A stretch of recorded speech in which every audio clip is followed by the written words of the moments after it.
Well, the easiest way is to call 321-636-4456. And that's the number to the shop? That's the number to the factory, and there is an order form on the website. So you can fill it out, and it would look like this. Okay. And it's pretty self-explanatory. I mean, if you don't know what the nose width is, or the width of the board, or the thickness, or things like that, if you can just put notes like how you know, what's important for me is how much do you weigh and how tall you are. If you're not sure, call me. It works better that way because I can get all the questions and answers all at the same time, especially on the phone. That's the here to give you.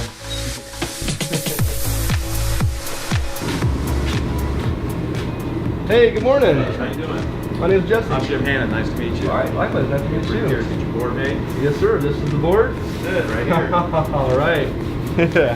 So those of you that have been watching, this is the longboard we're getting custom made over at Ricky Carroll Surfboard. So we're getting the board shaped today. Let's check it out. They come off the machine. You'll see that the noses aren't finished.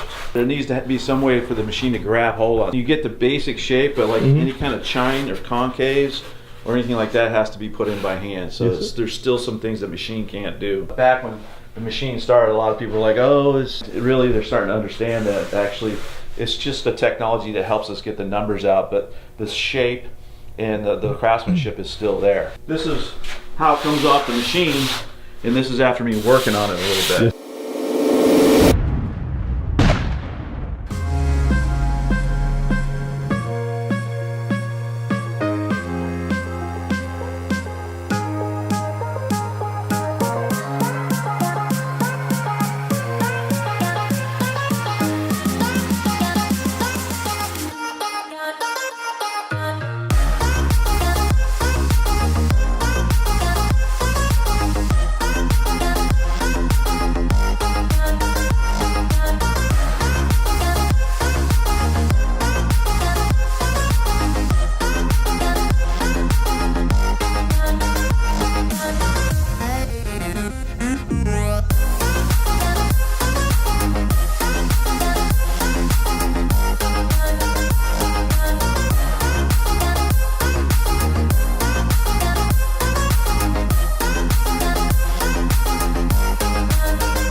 You want to try to get the blank as clean as you can, and as nice and level as you can, especially for tints. So anyway, so I got the deck done. Okay. The bottom. So the last thing we do is just blend the rails, and then a little bit of fine tuning on the nose and tail, and it's all finished.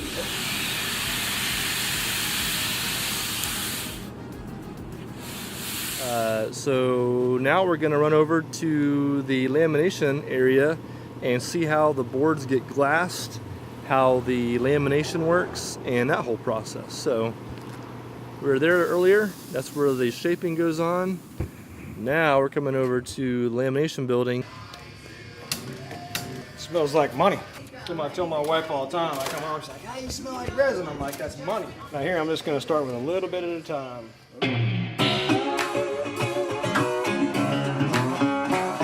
Real bad boy.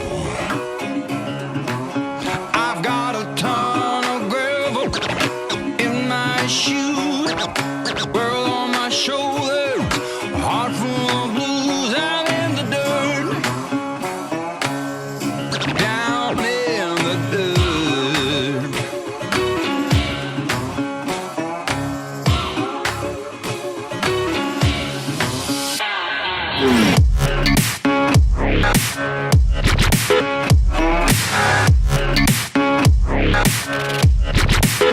I've been a real bad boy on the town all night. Starting to calm down with the morning light. I'm in the dirt,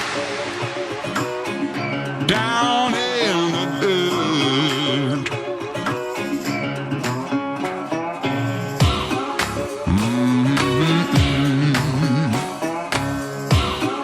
Been a real bad boy.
Why should somebody buy a surfboard from Ricky Carroll Surfboards? Because he knows what he's doing. Yeah? He just knows what he's doing. He knows how a board works in the water, and he's a surfer. He's a great surfer with experience. So you're getting a lot of know-how through Ricky. Well, Ricky's making me a nice performance longboard. I live in South Florida in the West Palm Beach area, and the waves there aren't made for like a nose riding type longboard, more for performance longboard if you want to ride a longboard. So I came up here to have him make me a nice little longboard, you know. And, Cool. And I happen to have one of my prints laying around the house that I used to laminate on surfboards, and he's gonna incorporate that into it. This tint work is so difficult to do in this color here. Yeah, considering we don't have like a controlled climate.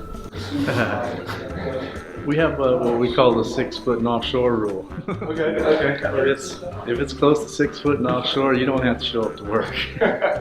And a lot of guys take the advantage of being on piecework, so they'll come in and work in the evenings, surf in the morning, and come in the afternoon when the wind comes onshore. So there's always opportunity to get your work done if you're motivated. I really started making boards on my own out of necessity. That's what started me making my own boards. I shared a board with my older brother that my mom bought at a garage sale for $10. I never got to ride the board. So I watched this girl shape a board. Her name was Marianne Hayes, and I said I could do that. And decided to find an old piece of a board that was washed up on the beach and stripped all the glass off of it, made my first surfboard. So it was just a hobby. I just did it. It was fun. You know, I never really thought that that's what I was going to do for a living. I was 13 years old. Or go online and find us at rickycarrollsurfboards.com, but give us a call and come by. We do sell boards here directly to consumers. It's something we've only been doing for the last couple of years, and it's worked out well. And it's open to the public.